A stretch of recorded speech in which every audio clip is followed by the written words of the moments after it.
Welcome to this Org Confessions webinar, the last in the series we're running around Dreamforce. This session is being recorded and everyone registered will be sent the link to the recording. If you missed any of the others, they've all been recorded too, and we'll get those links into this recording.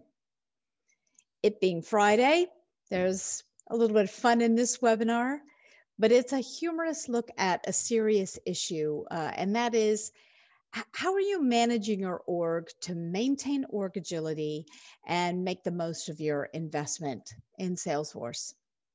I'm Melissa Abbey, VP Community at Elements.Cloud. I've been working in Salesforce for 6 years now, and I have a business background, not technical. I also have a passion around improving the effectiveness of orgs and the quality of implementations. So every org makes changes all of the time, but you need to have a good and consistent implementation lifecycle. Otherwise, it's going to go wrong. Hence, Org Confessions.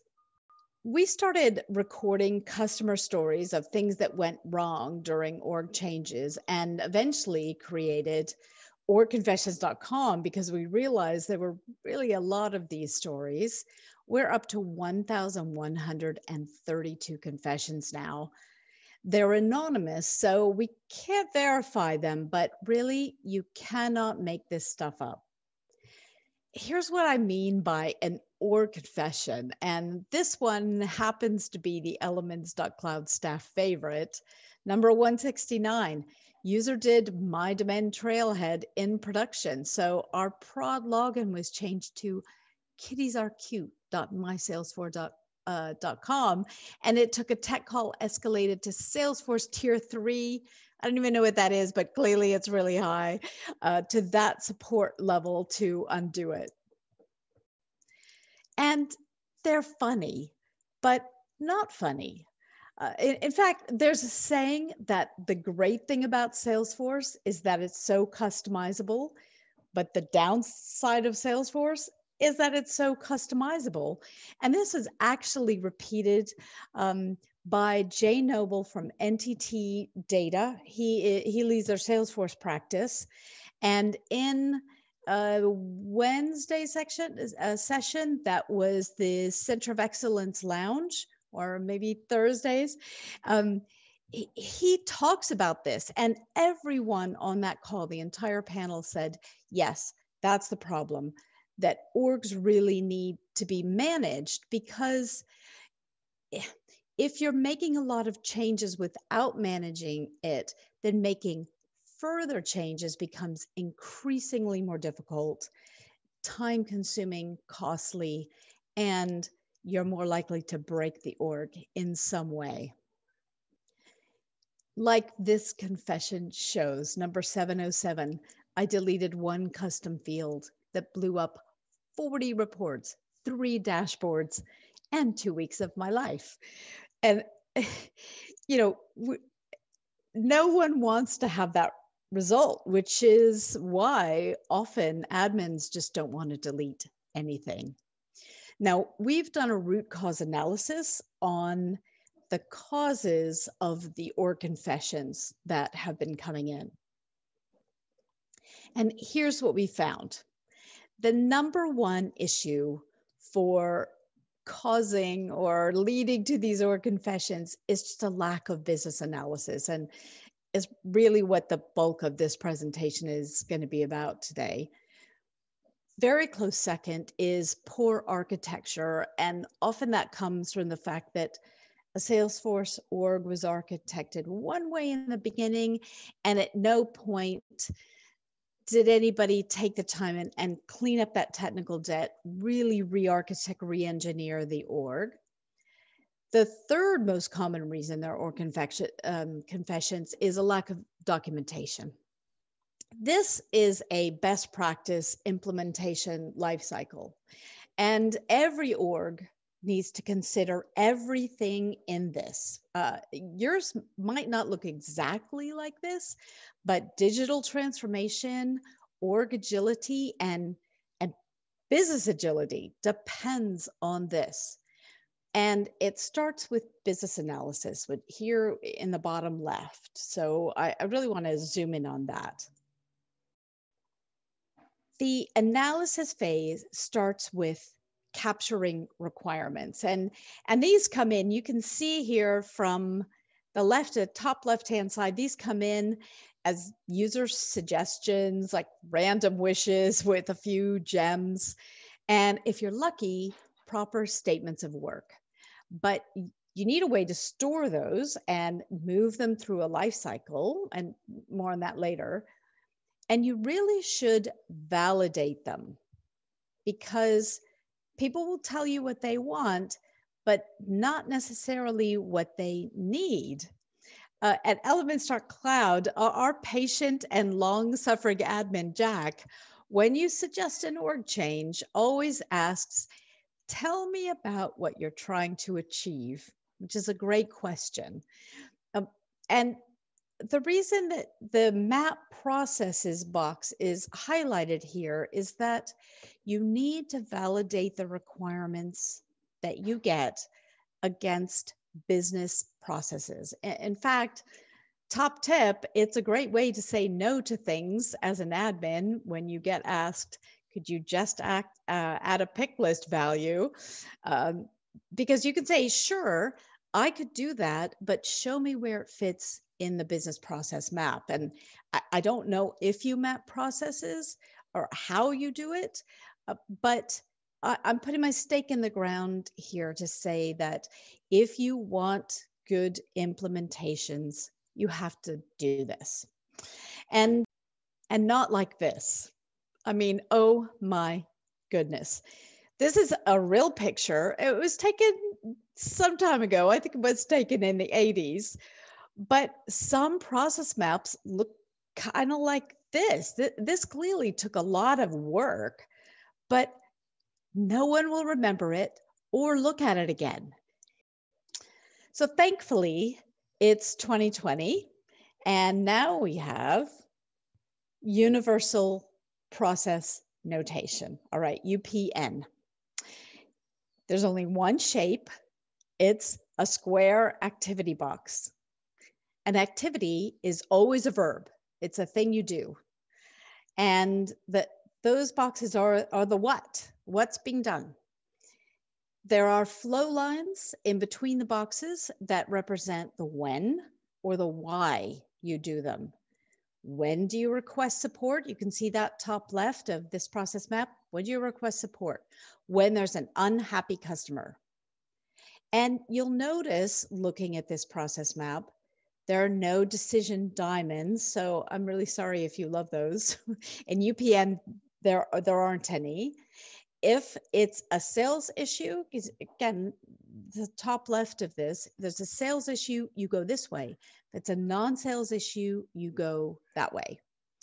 And you're looking at the Elements.Cloud process mapping part of our application, and that uses UPN, and it enables hierarchical mapping, okay?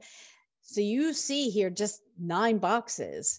If you want more detail of how, for example, you'd test the issue, then you'd click the dark triangle in the top left of that box, and the child diagram opens. So the more detailed look at that particular step.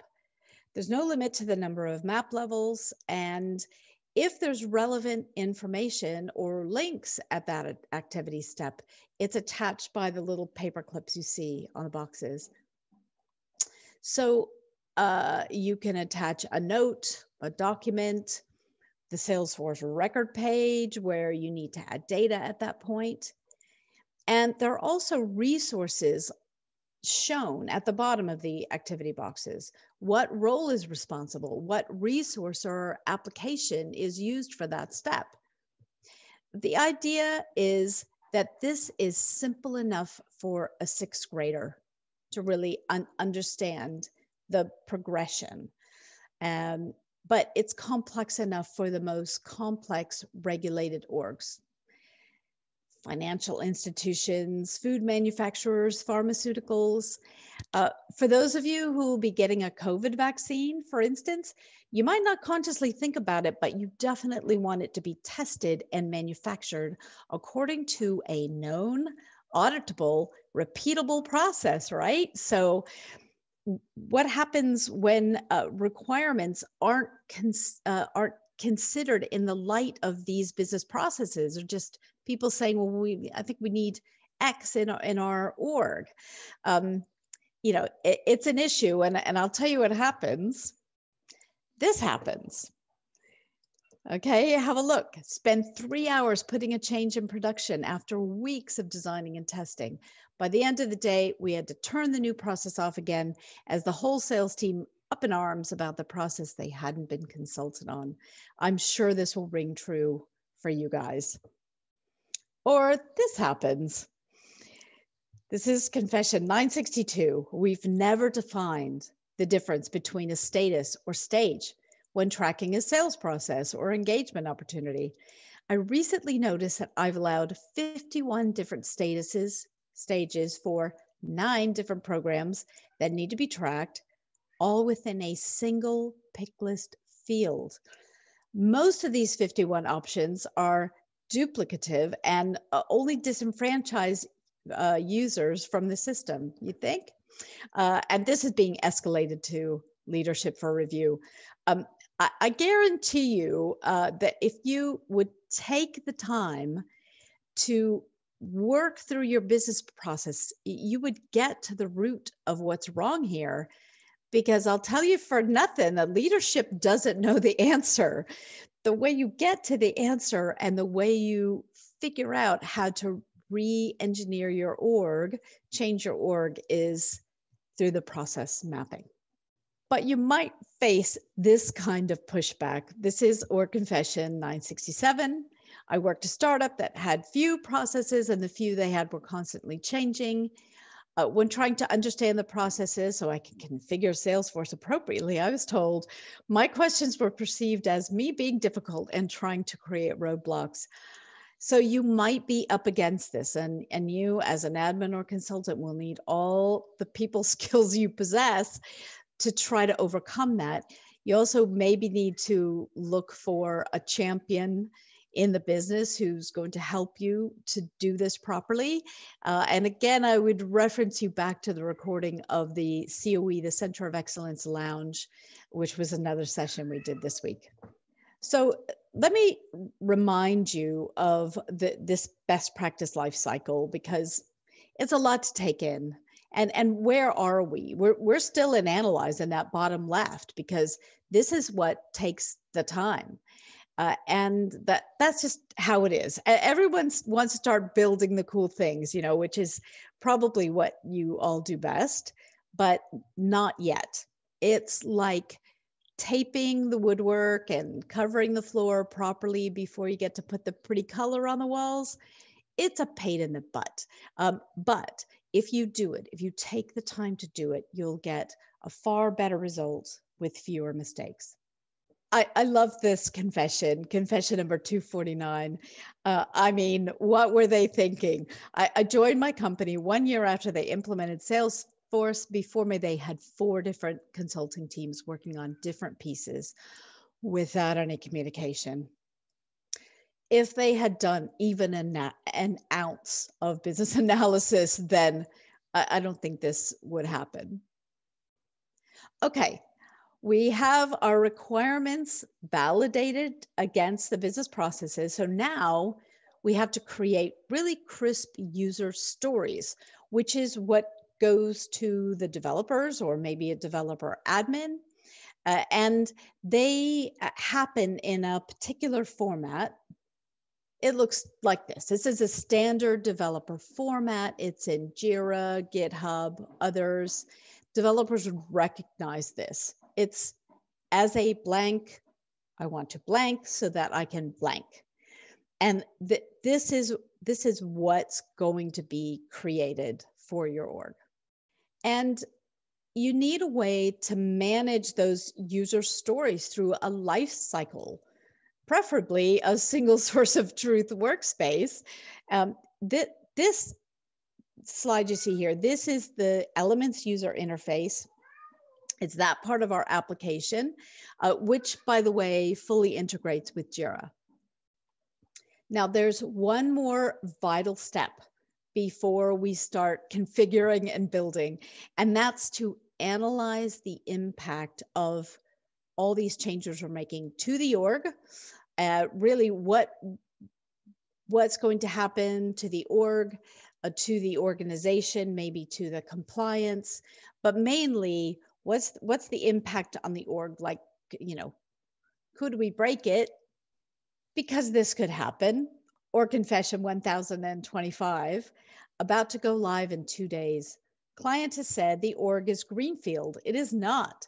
We've just discovered the changes we're making will break the org with 2 days to go.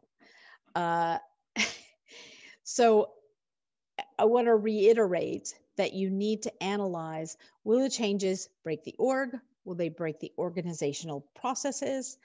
Will they break your compliance? But how would you know?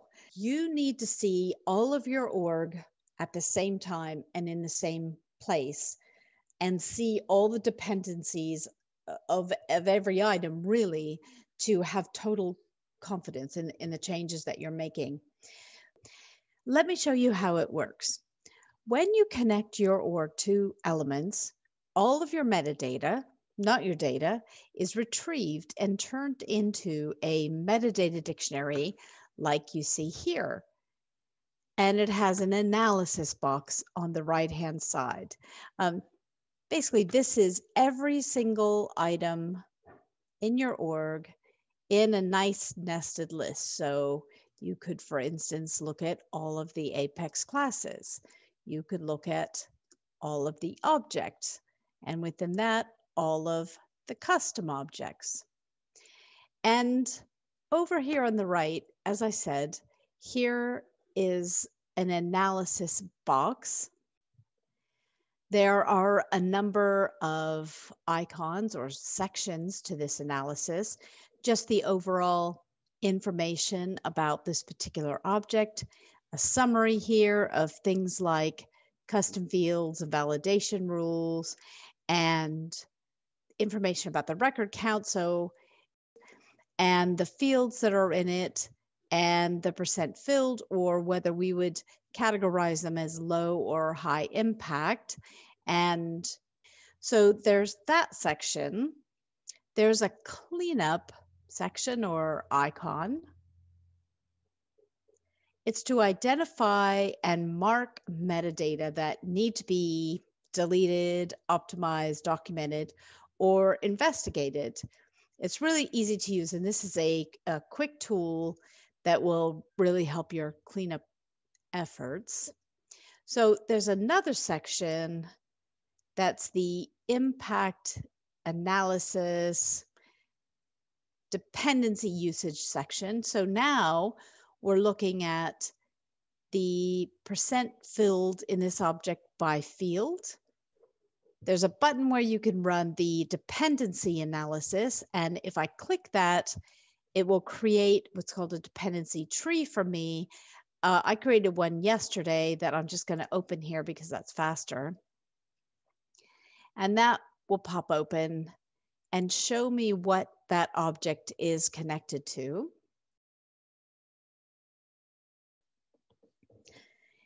I love this org confession, number 9. It's an early one. Over 100 pick list values on a field, but we have no idea which ones are used, so we can't delete any. There are a lot of confessions that look pretty similar to this. The Elements org model is designed so you can easily cure the issue here.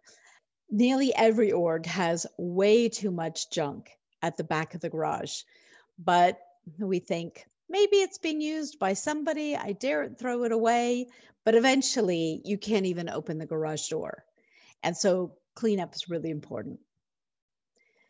And org confession number 173 is really in the same vein. Inherited an org where input validation for a single object was buried inside multiple Apex classes instead of using validation rules. How would you How would you find that? Pretty tough.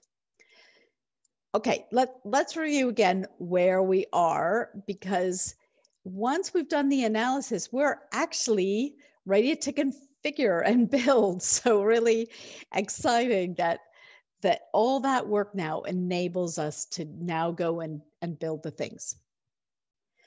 But some of you might relate to this. Confession 1112. A customer asked me to configure their new Salesforce so it looked exactly like their 13-year-old legacy system. Puzzled, I asked if they liked their old system. They said they loathed it, and as it was hard to use and did not do what they wanted. So I asked, why do you want Salesforce to be built like that? They said it would make user adoption easier. Sigh. So it doesn't have to be that way, but as sometimes a new admin in an org or as a consultant, you may be up against this sort of issue. So as you're building the things, we highly recommend that you are documenting what you're building as you go. And what about it? I think most of you watching will not have a documented org. Our experience is that very few do. And why? Because it's really difficult to do. There's just no easy way to document an org, apart from elements.cloud, which I want to show you. Salesforce themselves, bless their cotton socks, say, if you want to document, you could use a spreadsheet. I mean, really? That's just so impossible to maintain properly. What if you had a data dictionary that's synced nightly with your org, held all of the documentation in that single source of truth collaborative workspace? That's what that nested list is that you get, that org model, that data dictionary that elements.cloud creates when you connect an org.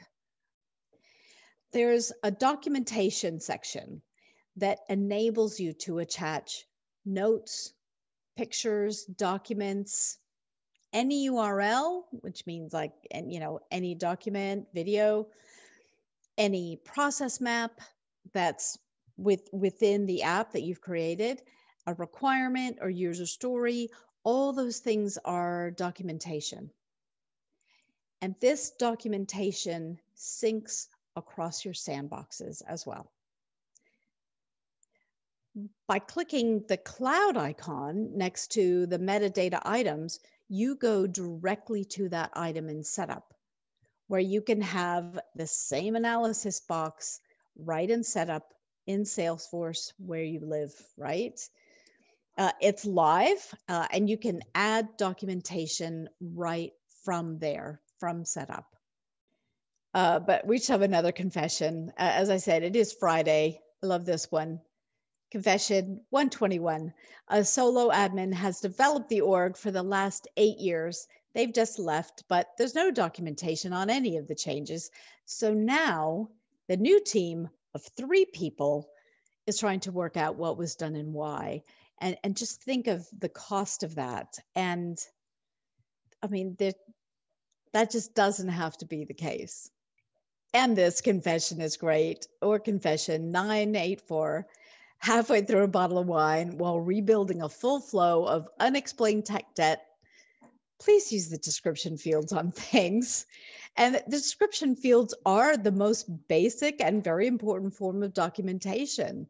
So yeah, we would definitely echo this sentiment. Fill out your description fields.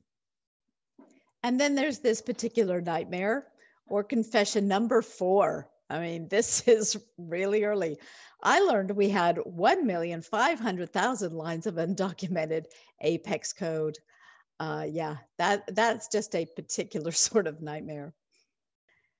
And this one, or confession 922, my org has 2 price books called Standard Price Book.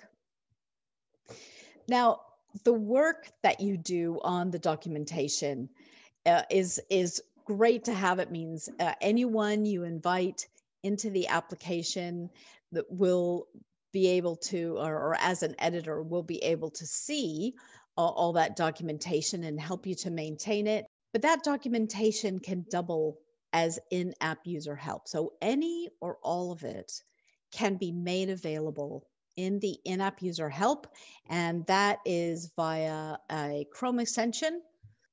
What users see, instead of the little gray Salesforce help circle with the eye in it, it's purple. We hijack it basically and enable any number of things to be put in as help, on an object, on a specific field. So again, those are notes, training videos, the process map. Let's see the quote to cash process map right there at the point of need. And there's also a feedback capability. So when the user is using that help, they can leave feedback for the admin to say this is helpful or not helpful, or maybe needs updating. And then the admin will get an email that alerts them to that. So I hope it's been really useful to have a look at this best practice picture. When I give this talk, as I have to many user groups, people say, I've been so busy as an admin, or I have so many projects as a consultant, I've never necessarily considered all of this at one time. And so I would say to consider it. And the takeaways are to think about the business benefits that you're going to have. And that's really a way to build your case for spending time on this, possibly spending a little extra money on this for your org, but protecting the bigger investment, which is your CRM, Salesforce. Think about those business benefits. It's not just, oh, we need to do an implementation. It's not just the precursor, but this is what I do continuously. Understand that if you're using Elements, you can do live process mapping workshops really quickly, effectively. Also, look with your developers at the org model. It's very effective to have a look at everything that's in your org. And that there is a lot of power in the centralization, the aggregation of all the documentation. So I urge you to think about this. If you got inspired by this, next steps are the webinar recording. The link will be emailed to you. Train.elements.cloud. I'll say that again. Train.elements.cloud. That is some free training that we've provided. It's Trailhead style, and it will teach you a lot more about all the concepts that I've covered today. If you want to get in contact, success@elements.cloud. Really appreciate that you've shared this time today.